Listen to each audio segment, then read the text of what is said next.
morning, everybody. Griff Hamlin here from Blues Guitar Unleashed. Welcome. Thanks for joining me today.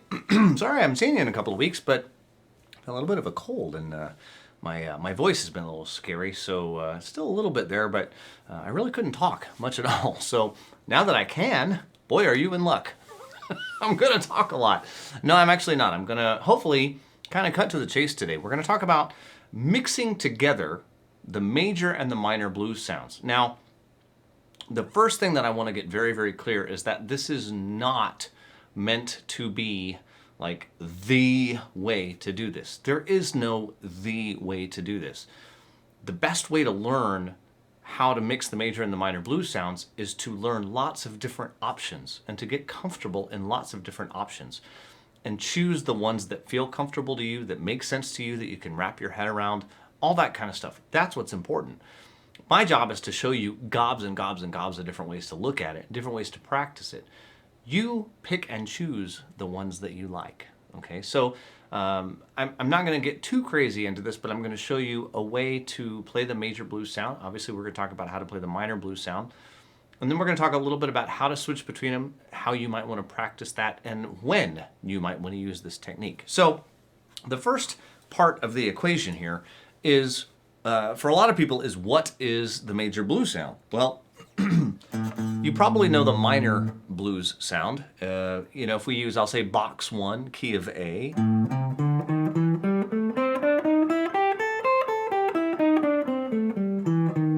We have that, and I've covered that in previous videos, so I'm not going to get too into that.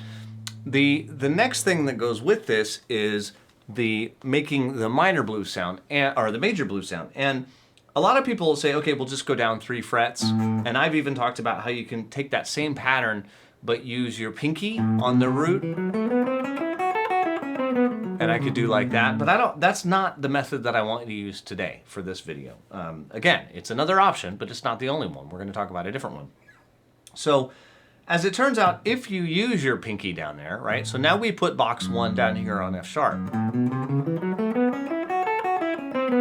Right? And that makes F sharp minor or A major. Okay, well, if I start box 2 on that A, then I also get the A major blues sound. Okay, so if box 1's here, box 2 has to be here. Box 3 has to be here, box 4 has to be here, box 5 has to be here. Remember, they all stick together all the time.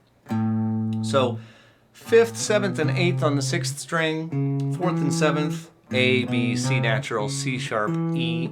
For those of you that like the note names, C sharp and E, 4th and 7th fret, F sharp and A, 4th and 7th fret, B, C, and C sharp, 4th, 5th, and 6th fret, E and F sharp, 5th and 7th fret, A, B, and C. I can get a C natural in there.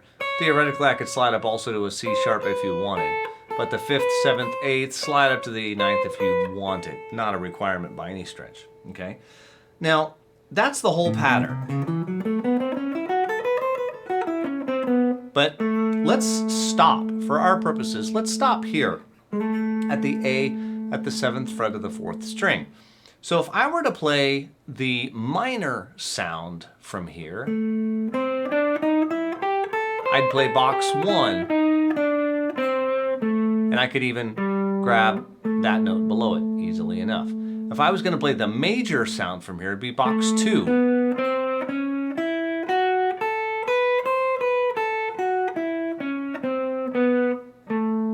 Or that could be my pinky, whatever's comfortable. And I could reach down again and get that low F sharp if I wanted. So first thing you got to be able to do is go, okay, from here, minor, box 1. Major, box 2. Minor, major,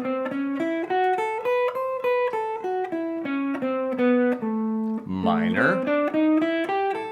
I know I'm doing this a lot. There's a reason. Okay, so if you can't do that, the rest of this isn't going to help. Okay, you might as well turn it off. You have to be able to do that. More importantly, your fingers somewhat have to do that on autopilot. It has to be fairly easy for you.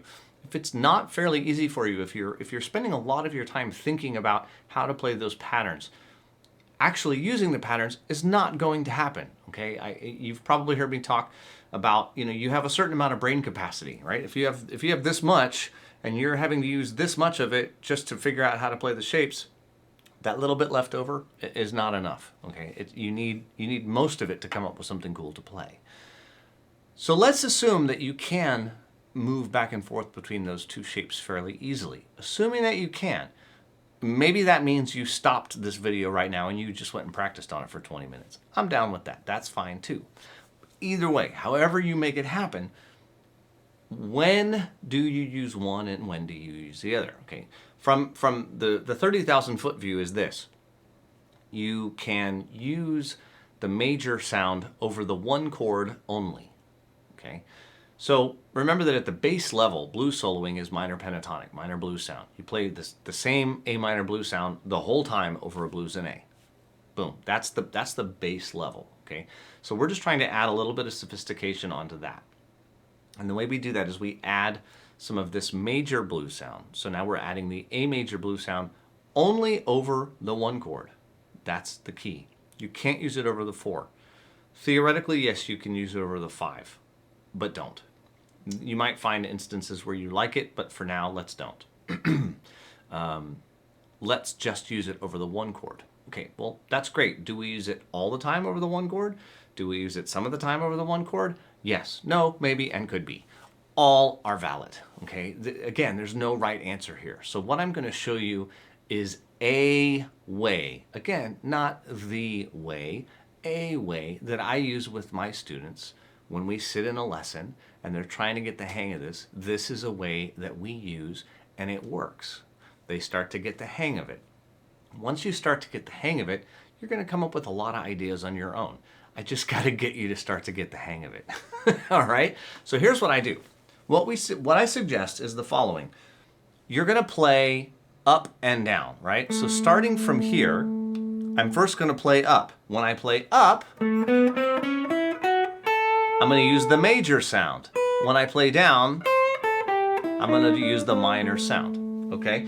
So, for example, if I had, let me break out the old looper. Y'all know how much I enjoy. I left it out of range of my foot. That was a terrible idea. But you know how I enjoy my looper. So let's say I had something nice and simple.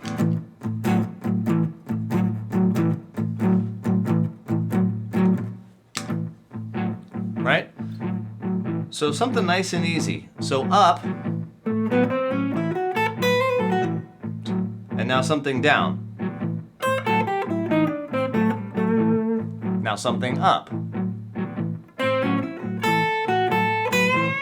Now something down. Now something up.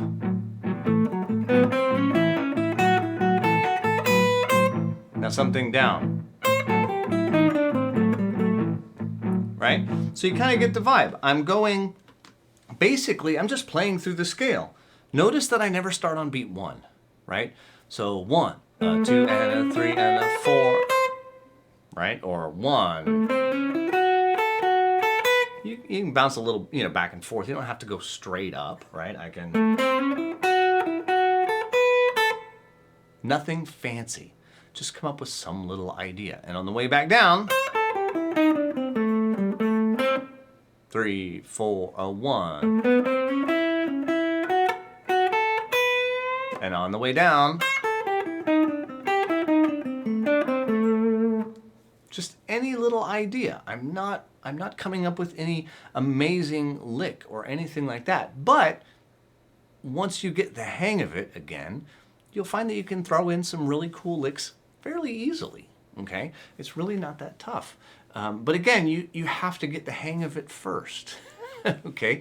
So first step, make sure you can do those 2 patterns from that A root, right? From that 4th string, 7th fret root. Make sure that you can, from there, play minor, play major. When you can go up and back in either pattern comfortably, put on a tracker, put on a looper that's a shuffle or a slow blues or whatever feels comfortable.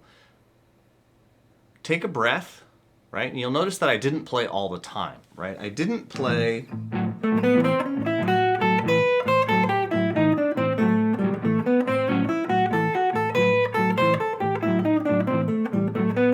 I didn't do this.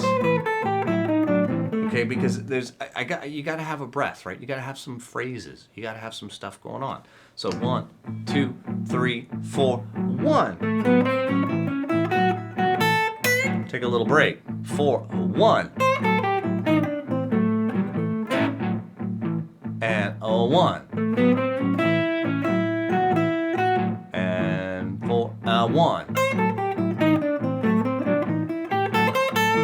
Okay, and that time I went back up. All right, so I went back up. There's no rules here, right? So it's okay to do it either way. But you give yourself a little time, right?